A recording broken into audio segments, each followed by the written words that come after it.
Bienvenido a su programa Una Pausa en el Camino, un espacio dedicado al estudio diario de la Biblia con una aplicación práctica para nuestras vidas. Mi nombre es Josué González y soy predicador laico y consejero de jóvenes en la iglesia de Montclair, California. Antes de empezar, vamos a empezar con una oración. Padre nuestro que estás en el cielo, te agradecemos una vez más por ese espacio que nos da, Señor, para estudiar tu palabra. Te pido que en ese día nos ayudes a poder aprender algo nuevo, que podamos aplicar a nuestras vidas y poder compartir con otros también para que puedan conocer más de ti. Y te pido eso en el nombre de Jesús. Amén. El tema de hoy es la segunda parte de Antioquía y Pisidia. Síganme con sus Biblias al libro de Hechos, capítulo 13, versos 38 y 39. Y dice así: Por tanto, sepan, hermanos, que por medio de este mismo les es proclamado a ustedes el perdón de los pecados, y que de todo lo que no pudieron ser justificados por la ley de Moisés, por medio de este, todo el que cree es justificado. No se puede producir obediencia perfecta en quienes intentan guardarla. Incluso si la ley pudiera producir obediencia perfecta en nosotros, esa obediencia perfecta no serviría de nada. En el día de ayer tomamos un ejemplo con un espejo. En esa ilustración del espejo, la ley de Dios viene siendo como un espejo que nos muestra nuestra pecaminosidad. Si nosotros observamos nuestra vida diaria, nosotros, por la pecaminosidad que hay en nosotros, nos es difícil seguir la ley de Dios a un 100%. En esta época, los judíos tenían aún más leyes. Aparte de los 10 mandamientos, tenían la ley de Moisés, que les pedía muchos requisitos y que si no se seguían, muchas veces terminaban en apedreamiento. Y entonces, este espejo, que es la ley, nos muestra nuestra pecaminosidad, pero no nos sirve para salvación. Y con esto no quiero decir que la ley no sirve para nada, porque por algo está ahí. La salvación es algo que, por consecuencia, a nosotros nos va a llevar a la obediencia. Si nosotros estamos caminando con Dios, si nosotros estamos haciendo lo mejor para caminar en los pasos de Jesús, la obediencia es algo que para nosotros va a venir naturalmente. No nos vamos a tener que enfocar en hacer esto y lo otro y lo otro y lo otro.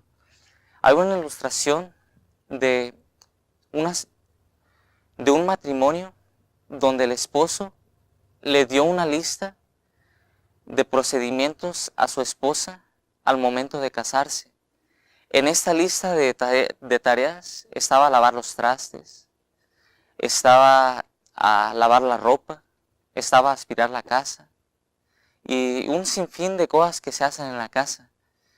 Y dentro de esa lista de reglas, la esposa las trataba de seguir al pie de la letra.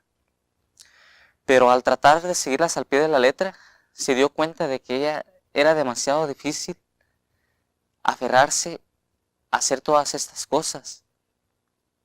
Y entonces con el tiempo, el amor se le fue enfriando a ella. Con el tiempo se divorciaron.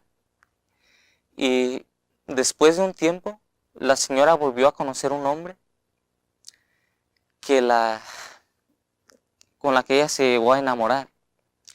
Y con este hombre no le pidió nada, no le dio ninguna lista de cosas para seguir. Y su vida seguía muy en paz, sin muchos problemas. Y un día que estaba lavando los trastes, ella se dio cuenta, se acordó de aquella lista que le había dado su esposo anterior, que le mandaba a hacer todas estas cosas. Y entonces ella se dio cuenta de que todas esas cosas que el marido anterior le había estado pidiendo, ella las estaba haciendo para ese marido con el que se había vuelto a casar. Y entonces eso nos muestra con mucha claridad que la obediencia a raíz del amor por naturaleza nos va a llegar. Si un niño, por ejemplo, quiere a su mamá y tiene la tentación de hacer algo malo, quizá por el amor que le tiene a su mamá, no se va a robar aquel juguete de otro niño. O yo qué sé, quizá ya saben los niños cómo son. Y entonces, en aquel entonces, en los tiempos de Pablo, los gentiles les atraía en lo que creían en lo que creía el judaísmo. Les atraía lo que es el sábado, les atraía el monoteísmo, la adoración de un solo Dios. Les agradaba los principios que les enseñaba la religión. Pero lo único que a ellos no les llamaba la atención era la circuncisión. Para los judíos era necesario la circuncisión para poder ser parte de su religión. Pero los gentiles lo veían como una tradición bárbara, los veían como salvajes por esa tradición. Y entonces ese era un impedimento para que ellos pudieran ser miembros judíos y poder congregarse en las sinagogas. A ellos se les consideraba como temerosos de Dios, como prosélitos, paganos, que les interesaba las creencias del judaísmo. Pero por causa de los judíos que los segregaban, ellos no se terminaban por convencer de seguir en la tradición judía. Pero entonces aquí es donde entra la labor de Pablo. Pablo les enseñó que no era necesario seguir esas leyes y costumbres para poder ser un cristiano.